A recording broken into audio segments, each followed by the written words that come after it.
Howdy, I'm Gary, Dillon Precision's Human Manual, and I'm here to present you with a tech tip on the Dillon XL650 reloader. There's a variety of causes for high primers when loading on the Dillon XL650. But we're going to walk through them with you and resolve them all. First, primers are seated when you push forward on the handle. This is a distinct motion from where the handle is at rest. So make sure you make a forward push on the handle to seat your primer. Next, push down on the edge of the shell plate at station 4. If it feels springy, then the shell plate bolt needs to be just a little bit tighter.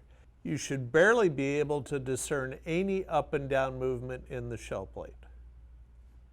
Next, be sure that the ejector wire is around the head of the shell plate bolt and not underneath the head of the shell plate bolt, because that will allow the shell plate to flop up and down considerably.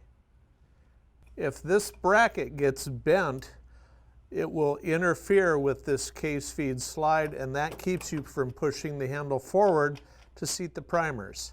If that occurs, simply wrap a zip tie around to hold this bracket against the frame, and that will keep this bracket out of the way so you can seat primers fully. If this blue wing nut is too tight, when you push forward on the handle, the spring is compressed to a solid too soon and prevents the handle from going forward far enough. What you should see is at least a 10/1000ths gap between all of the individual coils when you're pushing forward on the handle. If your primer seater assembly has backed out of the underside of the platform, that will cause both high primers because you don't have enough stroke.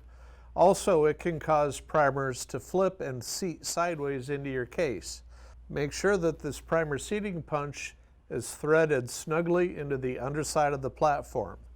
If it's come loose and backs out of the platform, you will get both high primers and you'll get sideways primers. As there's a gap, the primer will roll as it feeds.